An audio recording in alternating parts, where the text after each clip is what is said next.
HGT mobile repairing training institute के निम्नलिखित को स्वागत है। तो मेरा सभी भाई को HGT mobile repair and training institute को आपको स्वागत है। आज एक मेरे पास सैमसंग एम A14 क्या है, A14 डेड कंडीशन में है। अपना बैच चालू है, इसको क्या करेंगे, लाइव करेंगे। क्या करेंगे, लाइव करेंगे। ಇದು ನಮ್ದು ಸ್ಯಾಮ್ಸಂಗ್ A14 ಡೆಡ್ ಕಂಡೀಷನ್ ಜಾಸ್ತಿ ಡಿಮ್ಯಾಂಡ್ ಇರೋ ಸೆಟ್, ಜಾಸ್ತಿ ಡೆಡ್ ಬರುತ್ತೆ। ಇದನ್ನು ಸ್ಟೆಪ್ ಬೈ ಸ್ಟೆಪ್ ಯಾವ ತರ ರಿಪೇರ್ ಮಾಡೋದು ಡೆಡ್ ऑलरेडी ನೋಡಿದ್ರೆ ತುಂಬಾ ವಿಡಿಯೋಸ್ ನೋಡಿದ್ದೀರಾ ಹೌದು ಸರ್। चलो ठीक, सो बहुत वीडियो आपने देख चुका है डेड में, तो ये भी करेंगे। शील्ड ओपन नहीं किया हुआ, शील्ड ओपन तो ज्यादा ये सीपीयू से आता है इसका प्रॉब्लम। तो सीपीयू हीट देते ही ईओएस को हीट देते ही मर जाता। इसको कैसे सेफली वे से निकालना है, इसको कैसे रिपेयर करना है, वीडियो में बात करेंगे। चलो, आप सभी सीपीयू से निकाल के मोबाइल को ऑन किया हुआ है क्या? ಎಲ್ಲರೂ ಸಿಪಿಎಂ ಸಿ ರಿಕಾಲ್ ಮಾಡಿ ಸೆಟ್ ನ ಆನ್ ಮಾಡಿದ್ರಿ? ಇದಕ್ಕಿಂತ ಮುಂಚೆ ಯಾವತ್ತಾದ್ರೂ ಮಾಡಿದ್ರಾ? ಇಲ್ಲೇ ಮಾಡಿರೋದು, ಸಕ್ಸಸ್ ಆಗಿದೆ। ಸೊ ನಾವ್ ಯಾವಾಗ್ಲೂ ಹೇಳ್ತೀವಲ್ಲ, ಲೈವ್ ಮೊಬೈಲ್ ರಿಪೇರಿಂಗ್ ಮಾಡ್ತೀವಿ, ಲೈವ್ ಮೊಬೈಲ್ ರಿಪೇರಿಂಗ್ ಮಾಡ್ತೀವಿ ಅಂತ ನಡೆಯುತ್ತಾ ಇಲ್ಲಿ ಎಲ್ಲಾ ತರ ಸೆಕ್ಷನ್ ಮಾಡ್ತೀವ, ನೋಡಿದಿರಿ? ಚಲೋ, ವಿಡಿಯೋ ನಾವು ಜಾಸ್ತಿ ಇದು ಮಾಡೋದು ಬೇಡ। ಸೊ ಏನ್ ಮಾಡೋಣ, ವಿಡಿಯೋನ ಸ್ಟಾರ್ಟ್ ಮಾಡೋಣ। ಸೊ ಇದರ ಬೂಟಿಂಗ್ ಚೆಕ್ ಮಾಡ್ತಾ ಇದೀನಿ। 166 142 ಆನ್ ಅಂಡ್ ಆಫ್ ಬಿಟ್ರೆ 166 ಟ್ರಕ್ ಆಗ್ತದೆ। ಸೊ ಎಲ್ಲರಿಗೂ ಗೊತ್ತು ಇದರ 166 ಚೆಕ್ ಆದ್ರೆ CPUMC ಕಮ್ಯುನಿಕೇಶನ್ ಮಿಸ್ ಆಗಿದೆ ಅಂತ। ಸೊ ಆದ್ರೂ ನಾವು ಪೂರಕ್ಕೆ ಪೂರ ಸ್ಟೂಡೆಂಟ್ ತೋರಿಸ್ಬೇಕು, ಆ ಕಾರಣದಿಂದ ನಾನು ಏನ್ ಮಾಡ್ತಾ ಇದ್ದೀನಿ, ಎಲ್ಲ ಯಾವ ತರ ಆಗುತ್ತೆ ಅಂತ ಈ ವಿಡಿಯೋದಲ್ಲಿ ತೋರಿಸ್ಕೊಡ್ತೀನಿ। ಯಾಕೆ ಇದು 166 ಸ್ಟ್ರಕ್ ಆಗಿದೆ, ಸೊ ಇದನ್ನ ಏನ್ ಮಾಡ್ಬೇಕು ಅಂತ। ಓಕೆ, ನಾನು ಶೀಲ್ಡ್ ನ ಓಪನ್ ಮಾಡಿದೀನಿ, ಇದರ ಬಕ್ ವೋಲ್ಟೇಜ್ ಗಳನ್ನ ತೋರಿಸ್ತಾ ಇದೀನಿ। ಸೊ ಲೈವ್ ಆಗಿ ರಿಪೇರ್ ನಡೀತಾ ಇದೆ, ಬಟ್ ಗೊತ್ತಿರೋರ್ಗೆ ಓಕೆ, ಗೊತ್ತಿಲ್ಲದವ್ರಿಗೆ ಸೊ ಈ ವಿಡಿಯೋ ನೋಡಿ। ಸೊ ನಮ್ಮ VPH ಬರ್ತಾ ಇದೆ, ಹೈ LDO ಓಕೆ ಇದೆ, so 1 to 1.2 low LDO okay ಇದೆ, ಬಕ್ ಓಕೆ ಇದೆ। ಸೊ ಬಕ್ ಅಲ್ಲಿ ಬರ್ತಿರೋ ಎಲ್ಲ ವೋಲ್ಟೇಜ್ಗಳು ನಮ್ಗೆ ಓಕೆ ತಿರ್ಗಿಸ್ತಾ ಇದೆ, ಯಾವುದೇ ಫ್ಲಕ್ಚುಯೇಷನ್ ಸಿಗ್ತಾ ಇಲ್ಲ, ಎಲ್ಲ ಓಕೆ ಅನ್ಸ್ತಾ ಇದೆ। ಸೊ ಅದನ್ನು 166 ಸ್ಟಕ್ ಆಗ್ತದೆ। ಈ 166 ಸ್ಟಕ್ ಆಯ್ತು ಅಂದ್ರೆ CPUMC ಕಮ್ಯುನಿಕೇಶನ್ ಮಿಸ್ ಆಗಿದೆ ಅಂತ। ಸೊ ಯಾವ್ದು ಮಿಸ್ ಆಗಿದೆ, ಯಾಕೆ ಮಿಸ್ ಆಗಿದೆ ಅಂತ ನಾವು ಈ ವಿಡಿಯೋದಲ್ಲಿ ತೋರಿಸ್ತಾ ಇದೀನಿ। ಇದು ನಾರ್ಮಲ್ ಪ್ರಾಬ್ಲಮ್ ಸ್ಯಾಮ್ಸಂಗ್ ಅಲ್ಲಿ, ಯಾಕೆ ಇದು ಮಿಸ್ ಆಗುತ್ತೆ ಅಂತ। ಓಕೆ, ಈಗ ಇದರ ಬೋರ್ನೆ ಓಪನ್ ಮಾಡೋಣ। ಬೋರ್ನೆ ಓಪನ್ ಮಾಡ್ಬಿಟ್ಟು ಬೇಕಾಗಿರೋ ವೋಲ್ಟೇಜ್ ಅಂದ್ರೆ ಇದು EMMC ಇಂದ ಕಂಪ್ಲೇಂಟ್ ಇದೆಯಾ ಅಥವಾ CPU ಇಂದ ಕಂಪ್ಲೇಂಟ್ ಇದೆಯಾ ಅಂತ ಚೆಕ್ ಮಾಡೋಣ।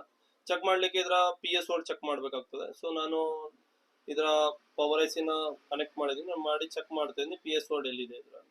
ಯಾಕಂದ್ರೆ PS ವೋಲ್ಟ್ ಬಂತಂದ್ರೆ ನಮ್ಮ CPU ಸೈಡ್ ಅರ್ಧ ಓಕೆ ಇದೆ ಅಂತ, ಓನ್ಲಿ ಅರ್ಧ ಮಾತ್ರ ಓಕೆ ಇದೆ ಅಂತ, ಫುಲ್ ಎಲ್ಲ ಓಕೆ ಇದೆ ಅಂತಲ್ಲ। ಇದಕ್ಕೊಂದು TP ಪಾಯಿಂಟ್ ಕೊಟ್ಟಿದ್ದಾರೆ। ಸೊ ಈ TP ಪಾಯಿಂಟ್ ಮುಖಾಂತರ ನಾನು ಇಲ್ಲಿ ಚೆಕ್ ಮಾಡ್ತಾ ಇದ್ದೀನಿ ವೋಲ್ಟೇಜ್ ಎಷ್ಟು ಬರಬೇಕು, 1.8 ವೋಲ್ಟೇಜ್ ಬರಬೇಕು। ಅವಾಗ ನಮ್ಮ CPU ಸೈಡ್ ಅರ್ಧ ಓಕೆ ಅಂತ ಹೇಳ್ಬೋದು, ಯಾಕಂದ್ರೆ ಇನ್ನ ಅರ್ಧ ಕನೆಕ್ಟಿವಿಟಿ ನಮ್ಮ EMMC ಅಥವಾ UFS ಜೊತೆಗಿರುತ್ತೆ। ಸೊ ಇದೆಲ್ಲಾರು ಲೂಸ್ ಕಾಂಟ್ಯಾಕ್ಟ್ ಆದ್ರೂ 160 ಏನಾಗುತ್ತೆ, ಸ್ಟ್ರಕ್ ಆಗುತ್ತೆ। ಸೊ ಒಂದ್ ಸೆಕೆಂಡ್ ನಾನು ಸ್ಟೂಡೆಂಟ್ ಗೆ ತೋರಿಸ್ತಾ ಇದ್ದೀನಿ PS ವೋಲ್ಟ್ ಅಂದ್ರೆ ಏನಾಗುತ್ತೆ, ಯಾಕೆ ಅಂತ। ಲೈವ್ ಮೊಬೈಲ್ ರಿಪೇರಿಂಗ್ ಅಲ್ಲಿ ಇದನ್ನೆಲ್ಲ ನಾವು ತೋರಿಸಬೇಕಾಗುತ್ತೆ, ಅವ್ರು ಕಲಿಬೇಕಾದ್ರೆ ಇದನ್ನೆಲ್ಲ ಕಲಿಬೇಕಾಗುತ್ತೆ। PS ವೋಲ್ಟ್ ಅಂದ್ರೆ ಏನು, ಯಾಕೆ ಇದನ್ನು ಚೆಕ್ ಮಾಡ್ಬೇಕು ಅಂತ ನಿಮ್ಗೆ ಗೊತ್ತಿಲ್ಲ ಅಂದ್ರೆ ಬನ್ನಿ SCT mobile repairing training institute Bangalore, ಕೆಳಗಡೆ ಬರ್ತಿರೋ ನಂಬರ್ಗೆ ಕಾಲ್ ಕೂಡ ಮಾಡಿ ನಿಮ್ಮ ಸೀಟ್ ನ ಬುಕ್ ಮಾಡ್ಕೊಳ್ಳಿ। PS ವೋಲ್ಟ್ ಯಾಕೆ ಬರುತ್ತೆ, ಯಾವಾಗ ಬರುತ್ತೆ, ಹೇಗ್ ಬರುತ್ತೆ ಅನ್ನೋದನ್ನ ನಾನು ಇವ್ರಿಗೆ ಎಕ್ಸ್ಪ್ಲೇನ್ ಮಾಡ್ತಾ ಇದ್ದೀನಿ। ಸೊ ಗೊತ್ತೇ ಇದ್ರೆ ಓಕೆ, ಗೊತ್ತಿಲ್ದಿರೋರು ಸೊ 1.8 ವೋಲ್ಟೇಜ್ ಬರ್ಬೇಕಲ್ಲಿ PS ವೋಲ್ಟ್ ಅಲ್ಲಿ, ಯಾಕೆ ಏನು ಎತ್ತ ಅಂತ ಸೊ ನೀವು ಟೀಚಿಂಗ್ ಲೆಕ್ಚರಿಂಗ್ ತಗೊಂಡ್ರೆ ಅರ್ಥ। ಓಕೆ, ಸೊ ನಾನು ಇವಾಗ ಇಲ್ಲಿ ಈ ಪಾಯಿಂಟ್ ಅಲ್ಲಿ ಏನ್ ಚೆಕ್ ಮಾಡ್ತಾ ಇದ್ದೀನಿ, 1.8 ವೋಲ್ಟೇಜ್ ಚೆಕ್ ಮಾಡ್ತಾ ಇದ್ದೀನಿ। ಸೊ ಈ 1.8 ವೋಲ್ಟೇಜ್ ಬರ್ತಾ ಇದೆ ಅಂದ್ರೆ ನಮ್ಮ CPU ಅರ್ಧ ಮಾತ್ರ ಓಕೆ ಇದೆ ಅಂತ, ಫುಲ್ ಅಲ್ಲ। ಯಾಕೆ ಫುಲ್ ಅಲ್ಲ, ಸೊ ಇನ್ನ ಅರ್ಧ ಸೆಕ್ಷನ್ ನಮ್ದು ರ್ಯಾಮ್ ಅಂಡ್ ರೋಮ್ ಜೊತೆಗೆ ಕನೆಕ್ಟಿವಿಟಿ ಆಗುತ್ತೆ। ಸೊ ನೋಡಿ ನಮ್ಮ 1.8 ವೋಲ್ಟೇಜ್ ಬರ್ತಾ ಇದೆ। ಸೊ ಆದ್ರೂ ನಮ್ದು 170 ಸ್ಟಕ್ ಆಗಿದೆ। ಸೊ ನಮ್ಮ EMMC CPU ಕಮ್ಯುನಿಕೇಶನ್ ಮಿಸ್ ಆಗಿದೆ। ಸೊ ಈ ಕಮ್ಯುನಿಕೇಶನ್ ಮಿಸ್ ಆಗಿರೋದಕ್ಕೆ ಸೊ ನಾವೇನ್ ಮಾಡೋಣ, UFS ಅಥವಾ EMMC ಇದ್ರೆ EMMC ಈ ಮಾಡಲ್ ಅಲ್ಲಿ UFS ಇದೆ, ನಾನು ಏನ್ ಮಾಡ್ತಾ ಇದ್ದೀನಿ EMMC ನ ಅಥವಾ UFS ನ ಹೊರಗಡೆ ತೆಗಿತಾ ಇದ್ದೀನಿ। ಸೊ A14 ಅಲ್ಲಿ UFS ಇದೆ। ಸೊ ಇದನ್ನ ನಾನು 340/60 ಅಲ್ಲಿ ಎತ್ತುತ್ತಾ ಇದ್ದೀನಿ, ಬಿಕಾಸ್ ಇದರಲ್ಲಿ ಜಾಸ್ತಿ ಪ್ರಾಬ್ಲಮ್ UFS ಬರುತ್ತೆ ಈ ಮಾಡೆಲ್ ಅಲ್ಲಿ। ಸೊ ಜಾಸ್ತಿ ಡೆಡ್ ಕೂಡ ಆಗುತ್ತೆ ಈ ಮಾಡೆಲ್ ಅಲ್ಲಿ, ಕಾರಣ ಏನಂತ ನಾನು ಈ ವಿಡಿಯೋದಲ್ಲಿ ತೋರಿಸ್ತಾ ಇದ್ದೀನಿ ನೋಡಿ। ಇದು ನಂದು 340/60 ಏರ್ ಇದೆ, 340 ಮತ್ತೆ 60 ಏರ್ ಇದೆ। ಓಕೆ, ಸೊ ಇದರಲ್ಲಿ ನಾನು ಏನ್ ಮಾಡ್ತಾ ಇದ್ದೀನಿ, ನಿಧಾನಕ್ಕೆ ಎತ್ತುತ್ತಾ ಇದ್ದೀನಿ, ಮಿನಿಮಮ್ ಒಂದು 50 ರೌಂಡ್ ಆದ್ಮೇಲೆ ಎತ್ತಿಗೆ ಇದ್ ಮಾಡ್ತಾ ಇದೀನಿ ನೋಡಿ। ನಾರ್ಮಲ್ ಆಗಿ ಇದರಲ್ಲಿ ಪ್ರಾಬ್ಲಮ್ ಆಗೋ ಪಾಯಿಂಟ್ ಗಳನ್ನ ನಾನು ಇಲ್ಲಿ ತೋರಿಸ್ತಾ ಇದ್ದೀನಿ। ಸೊ ವೆರಿ ಕೇರ್ಫುಲ್ ಆಗಿ ನೋಡ್ಕೊಳ್ಳಿ. ಸೊ ಯಾವ ಪಾಯಿಂಟ್ಗಳು ಏನಾಗುತ್ತೆ ಪ್ರಾಬ್ಲಮ್ ಆಗುತ್ತೆ. ಸೊ ನೋಡಿ ನಾನು ಎಲ್ಲಾ ಪಾಯಿಂಟ್ ಗಳನ್ನು ಕ್ಲೀನ್ ಮಾಡಿದೀನಿ. ಕ್ಲೀನ್ ಆದ್ಮೇಲೆ ಒಂದ್ಸರಿ ಫುಲ್ ಕ್ಲೀನ್ ತಿನ್ನರ್ ಹಾಕಿ ಕ್ಲೀನ್ ಮಾಡ್ತೀನಿ. ಹಾ ನೋಡಿ, ಇವಾಗ ನಾವು ನೋಡೋಣ, ಝೂಮ್ ಮಾಡಿ ತೋರಿಸ್ತೀನಿ ನೋಡಿ ಯಾವ ಪಾಯಿಂಟ್ಗಳು ಇಲ್ಲಿ ಪ್ರಾಬ್ಲಮ್ ಆಗುತ್ತೆ. ಸೊ ಗೊತ್ತಿರೋರು ಓಕೆ, ಗೊತ್ತಿಲ್ದಿರೋರು ಏನ್ ಮಾಡಿ ಇದನ್ನ ನೋಡಿ, ಗೊತ್ತಿರೋರು ಇದು ವಿಡಿಯೋನ ಸ್ಕಿಪ್ ಮಾಡ್ಬೋದು. ಓಕೆ, ಸೊ ಪ್ರತಿ ಒಂದು ಪಾಯಿಂಟ್ ಅಲ್ಲೂ ಸೊ ನಾವೇನ್ ಮಾಡ್ಬೇಕಾಗುತ್ತೆ, ಚೆಕ್ ಮಾಡ್ಬೇಕಾಗುತ್ತೆ.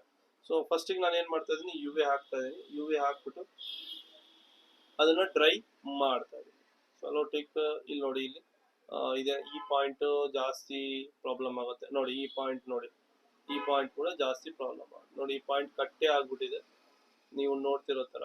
Okay, so U V dry ಆದ್ಮೇಲೆ ಸೊ ನೋಡಿ ಈ ಪಾಯಿಂಟ್ ಏನಾಗಿದೆ, ಇಲ್ಲಿ ಕಟ್ ಆಗಿದೆ. ಈ ಪ್ರಾಬ್ಲಮ್ ಇಂದ ನಮ್ಮ ಮೊಬೈಲ್ ಆನ್ ಆಗ್ತಾ ಇಲ್ಲ. 160ಗೆ ಏನಾಗ್ತಾ ಇದೆ, ಸ್ಟ್ರಕ್ ಆಗ್ತಾ ಇದೆ. ಮೇಜರ್ ಆಗಿ ಸಿಪಿ ಇಂದ ಬರುವ ಮೇಲ್ಗಡೆ ಕೆಳಗಡೆ ಇರುವ 4 ಲೈನ್ ಗಳನ್ನ ನಾವು ಚೆಕ್ ಮಾಡಬೇಕಾಗುತ್ತೆ.